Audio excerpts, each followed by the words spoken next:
I had stopped counting the days between phone calls from my son.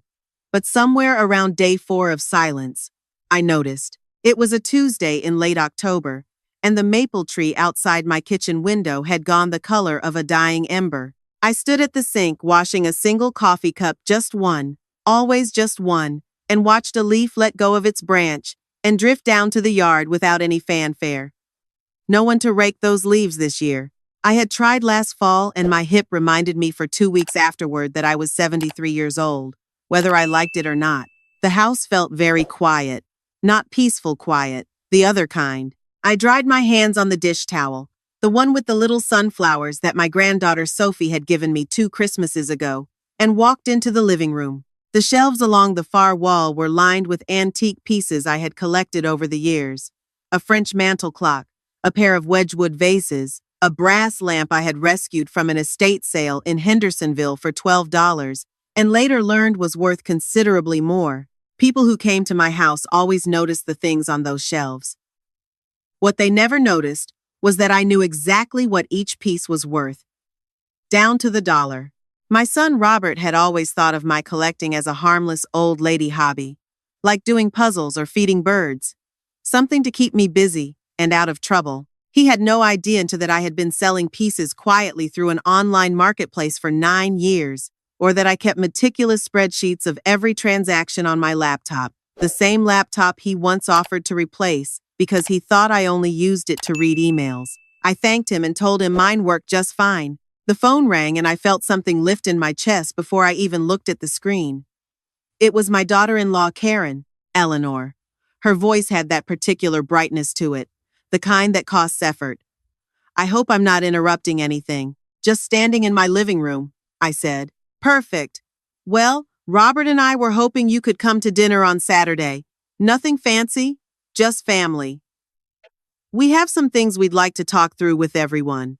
I asked what kind of things. "Oh, you know." She laughed in a way that meant she did not want to answer. "Family stuff, planning ahead. It's always good to get everyone on the same page." I said I would be there. She told me 6 o'clock and reminded me about Robert's parking situation in a way that suggested she had already considered every detail of the evening, except how I might feel about it. After we hung up, I sat down in my armchair by the window, planning ahead. I had heard those words before. My late husband Gerald used them whenever he was about to suggest something he already knew I wouldn't like. Robert had inherited that habit, along with Gerald's jawline, and his tendency to run his hand through his hair when he was nervous. I had not been nervous in some time. That was one small mercy of growing old. Most things that used to frighten me had already happened, and I was still here, sitting in my armchair, watching the maple tree lose its leaves one at a time. My phone buzzed with a text. "Sophie, Grandma, are you coming Saturday?" "I'll be there too. I made you something." Then a little drawing of a cake made from emojis. I smiled and typed back that I would be there, and that I hoped it wasn't fruitcake. She sent back a laughing face and a heart, and I held the phone for a moment longer than I needed to. Sophie was 21, the youngest of Robert and Karen's children. She was studying graphic design at UNC Asheville, and working part-time at a coffee shop downtown, and doing approximately 17 other things simultaneously, the way young people do when they are trying to figure out who they are.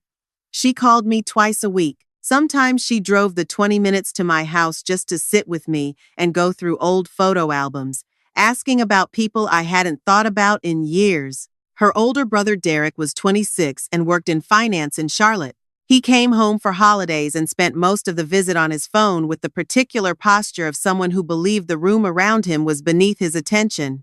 I went to bed that night turning the words "planning ahead" over in my mind. By Thursday, I had a feeling I knew what Saturday's dinner was about. The feeling sat in my stomach like something swallowed wrong. I dressed carefully for Saturday. Gray slacks, the deep blue blouse that Gerald had always liked, pearl earrings that had belonged to my mother. I looked at myself in the bathroom mirror for a long moment. 73 years old, white hair cut short and neat, good posture. Still 30 years of nursing will either ruin your back or build it into something permanent. And it had built mine. I looked like a woman who had handled difficult things, because I had. The drive to Robert and Karen's house took 15 minutes. It was a large colonial in a neighborhood that had been built in the early 2000s. All the houses with the same steep roof lines and two-car garages, the kind of development that Robert's own construction company had built 3 subdivisions of over the past decade. Karen opened the door wearing a cream-colored blouse and the expression of a woman hosting an event. "Eleanor, you look wonderful." She touched my arm the way you touch something fragile. "Come in, everyone's in the living room." Robert stood when I entered. He crossed the room and hugged me, brief, firm, the way he had hugged me since he was a teenager, and decided he was too old to lean into it. "Mom, good to see you." He looked over my shoulder at something. "Derek's already here. Sophie's in the kitchen." Derek was on the couch with his long legs stretched in front of him and a glass of bourbon in his hand. He lifted his chin when he saw me. "Hey, Grandma." "Hello, Derek." Sophie came out of the kitchen with flour on her forearm and something sparkling in her eyes. She wrapped both arms around me and held on a beat longer than anyone else had. "I made the apple cake. Your recipe. Don't tell me if I ruined it." "You couldn't ruin it." Dinner was pot roast, which Karen did well, and a salad that no one touched, and rolls from the bakery on Marymount Avenue. We talked about Derek's new apartment, and Karen's sister's renovation project, and a neighborhood dispute about fence lines that Robert had strong feelings about. Normal family dinner conversation. Careful and circling. The way conversation gets when everyone knows a harder topic is waiting at the end of the table. Dessert was Sophie's apple cake, which was actually very good, and then Karen cleared the plates, and Robert refilled his wine, and looked at me with the expression of a man who has rehearsed something. "Mom," he said, "there's something Karen and I have been thinking about for a while now, and we wanted to talk to you about it with everyone here." I folded my hands in my lap. "All right," he explained it carefully. He was good at that, presenting things in a way that made them sound reasonable before you had time to feel the shape of them. The house I lived in was too large for one person. 3 bedrooms, 2 floors, a yard I could no longer maintain the way it should be. The neighborhood was a good one. Property values had risen, and if I were to sell, I would walk away with a significant amount of equity. "We've actually been looking at a few places," Karen said. She opened her phone and turned it toward me. The screen showed a website. Green lawns, a brick building, smiling white-haired people in a sunlit common room. Hearthside Gardens. "It's only about 20 minutes from here. They have a library, organized trips to the theater, a full medical staff on site. It's really beautiful." Eleanor. "A retirement community." I looked at the screen for a moment and then looked up. "How much?" I asked. Karen glanced at Robert. "About $3,800 a month for the standard suite. And you've already been there." "We took a tour," Robert said, "about 3 weeks ago. The director was lovely. She showed us what she thought would be the right room for you. It has a view of the courtyard garden. A room, not an apartment, a room with a view of a courtyard." "And my house," I said. "What do you think it would sell for?" "In this market?" Robert leaned forward slightly. "I'd say 400, maybe 420. After fees, you're looking at somewhere around 380 in your pocket." I did the arithmetic without saying anything. 3,800 a month went into 380,000, approximately 8 times, assuming nothing else, no taxes, no incidentals, no inflation in their fees. About 8 years. I was 73. He was apparently banking on a certain timeline. "And the equity," I said, "if you were to use some of it." "We've been talking about expanding the business," Robert said. "There's a piece of land out on the north end, perfect for a new development. 43 units. It's a good investment, Mom. The kind of thing that would benefit the whole family in the long run." The whole family. There it was. The whole family, meaning Robert and Karen and their plans. With my house as the down payment, Sophie was very still beside me. I could feel it without looking at her. "Grandma's house is her home," she said quietly. "Sophie." Karen's voice had an edge like a closed door. "The adults are talking. I'm 21, and your parents are trying to have a conversation." Derek stretched his arms above his head and yawned with great theater. "I mean, honestly, it makes sense. No offense, Grandma, but you're in that house alone, and it's a lot of upkeep. You could barely shovel your own driveway last winter. I hired someone, I said. Right. But who's gonna do that when you're 80? He set down his glass. You're not exactly getting younger. And it's just sitting there. All that equity. Seems like a waste when it could actually be working for the family. Derek. Robert said his name in a warning tone. But it was a light warning. The kind that doesn't expect to be taken seriously. What? I'm saying what everyone's thinking. Derek shrugged. It's not like she's going to sell it herself and go buy a vacation home in Florida. She's 73. I looked at my grandson for a moment. He had the open, unembarrassed face of someone who had never had to calculate whether he could afford a feeling. Why not? I said. He blinked. Why not what? Why couldn't I buy something in Florida or anywhere else? He laughed. Not unkindly, just with the casual certainty of someone who found the question slightly absurd. Grandma, come on. I reached down and opened my purse. I had put the envelope there that morning, after considerable thought. I was not entirely certain I was going to use it, but I wanted it with me. The way you carry an umbrella, not because you plan to use it, but because you want to know it's there. I took out the envelope and set it on the table. What's that? Robert asked. Open it, I said. He looked at Karen.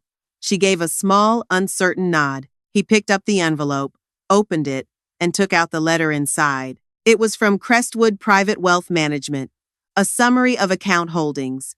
At the bottom, a total. Robert stared at it. Mom! His voice had changed entirely. This says $460,000. It does. Where did he set the paper down and stared at me? How? I explained it the way I had explained things to patients in the hospital when I was a nurse, clearly. Without dramatics, watching their faces adjust to new information. For the past 9 years, I had been buying and selling antiques, vintage pieces, estate items. I had a good eye, and I had learned to do my research. Most transactions were small, but they accumulated. I had reinvested almost everything, kept records, paid taxes on every cent. And 3 years ago, my Aunt Ruth, my father's younger sister, a woman who had lived simply her entire life in a farmhouse outside Morganton, had passed away and left me her estate, which included a brokerage account no one in the family had known about. Ruth had been quietly buying utility stocks for 40 years. The account had been worth just under $300,000 when she left it to me. I've been managing it since then, I said. I've made a few good decisions. The room was very quiet. You've had this money, Karen said slowly. The whole time? Yes. And you never said, it was mine, I said. I didn't feel I needed to announce it. Derek had set down his bourbon. The bored posture was gone. He was looking at me with an expression I had not seen from him before, alert, recalculating. The way people look when the map they've been using turns out to show the wrong territory. So you could have helped with the business expansion any time, Robert said. He was trying to keep his voice neutral and mostly succeeding. I considered it, I said. Before tonight, I had been thinking about it seriously. I know the business matters to you. I thought perhaps I could do something that would make a real difference. I reached across and gently took the letter back from Robert's hand. I folded it and put it back in the envelope. But I'd like to keep my options open, I said. What does that mean? Karen asked. It means I haven't decided what to do with it yet. I set the envelope back in my purse. I'll need some time to think. Robert looked at me the way he used to look at me when he was a boy, and things hadn't gone the way he'd expected, confusion and frustration running together behind his eyes. Mom, if you have that kind of money, then you don't need to sell the house at all. You could easily fund Hearthside yourself for. I'm not going to Hearthside. Silence. I know you mean well, I said. I've been telling myself that since Karen called me on Tuesday, but I've been sitting here tonight listening to you plan where I should live, and what should happen to my home, and how my assets should be used for your business. And I have to be honest with you, Robert, this is the first time you've called a family dinner in 2 years. The last time I sat at this table was Easter, and before that it was Thanksgiving. And both times I drove myself and took myself home, and neither of you called the next day to check that I'd arrived safely. Robert opened his mouth. I'm not finished. My voice was calm. It surprised me how calm it was. I love you. You're my son. But loving you doesn't mean handing you my home and going to live in a room with a view of a courtyard so that I can be your expansion capital. I'm not a problem to be managed, Robert. I'm your mother. Karen's chin was very high. We were thinking about what's best for you. Were you? I looked at her steadily. Then why didn't you ask me what I wanted? Why did you already tour the facility and pick out the room before you ever mentioned any of this to me? She didn't answer. Grandma. Sophie's voice was barely above a whisper. I turned to look at her. Her eyes were bright. I'm sorry. I should have said something. I knew about the dinner. I knew what they were planning to discuss. I should have warned you. You didn't know about the account, I said. No, she shook her head. I didn't know about that part. That's all right, sweetheart. I touched her hand. You're here. That counts for something. Derek had been quiet for several minutes, which was unusual enough that I noticed. For what it's worth, he said finally. I was out of line. What I said earlier about you not getting younger, about the equity being a waste that was rude. I looked at him. He had the grace, at least, to look uncomfortable. Thank you, Derek, I said. I appreciate that. So what are you going to do? Robert asked. His voice had the quietness of someone who has run through several angles and found none of them working in his favor. With the money. I don't know yet. It's mine to figure out. The business opportunity is not my responsibility. I said it without anger. You're a good builder, Robert. You've built a solid company, but I'm not a bank. And the fact that I have savings doesn't mean you're entitled to them. He was quiet. I want to travel, I said. I've been thinking about it for years. Portugal, New Zealand. I want to go somewhere I've never been and stay long enough to actually see it, rather than just photograph it. I want to take Sophie with me if she'll come. Sophie made a small sound beside me. And I may renovate my house, I continued. The kitchen could use updating. I've always wanted a proper studio space for my work.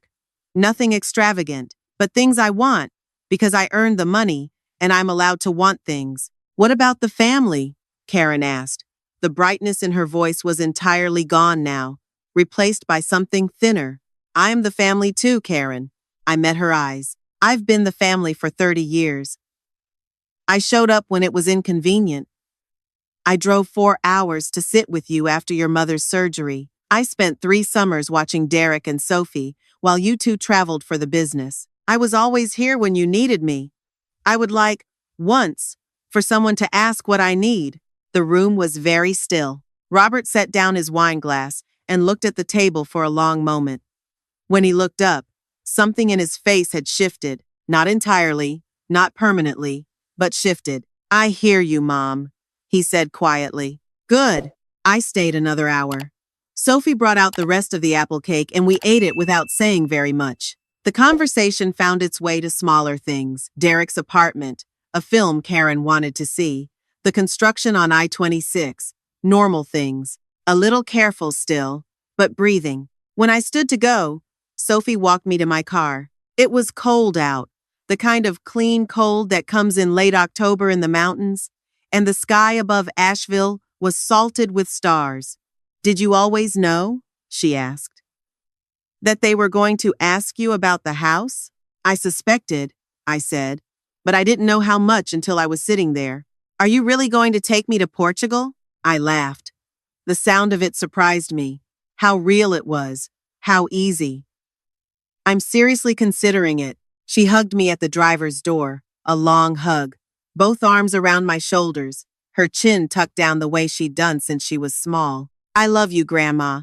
I love you too, sweetheart. Go back inside before you freeze. I drove home through the Asheville streets with the heater running and the radio off, thinking about nothing in particular, or rather, thinking about everything all at once, the way your mind does when something has finally been said out loud that you have been carrying quietly for a long time. My house was dark when I pulled into the driveway, but I didn't feel the darkness the way I sometimes did. I turned on the lamp in the entry, the lamp in the living room, the light over the kitchen stove. I put the kettle on and stood in the kitchen looking at the things around me. The antique faience bowl on the shelf, the quilt draped over the chair, the small watercolor above the window that I had bought at a street fair in Charleston the year Gerald died. because I needed something beautiful on a day that was not beautiful at all. This house was mine. Every piece of it. The 2 flights of stairs, and the yard I paid someone else to rake, and the kitchen that could use new countertops, and the studio space I had been imagining for years without letting myself have it. I poured my tea and carried it to the living room and sat in my chair by the window. The maple tree was a dark shape against a darker sky. The neighborhood was quiet, the good kind of quiet, the kind that means everyone you know is safe inside somewhere. Robert called the following Wednesday. He asked if he could come by that weekend. I said yes. He arrived on a Saturday morning with coffee from my favorite bakery downtown, the one I had mentioned once, years ago, and he had apparently remembered. We sat at my kitchen table, and he was quiet for a while in the way he gets when he is trying to say something he has been practicing. "I've been thinking about what you said," he started. I waited. About always being there. About us only calling when we needed something. He turned his coffee cup in his hands. "I don't think I realized how it looked from where you were sitting.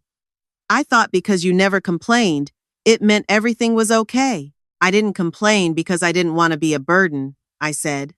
"Isn't that something?" He flinched slightly. "Yeah, I don't want things to be broken between us, Robert.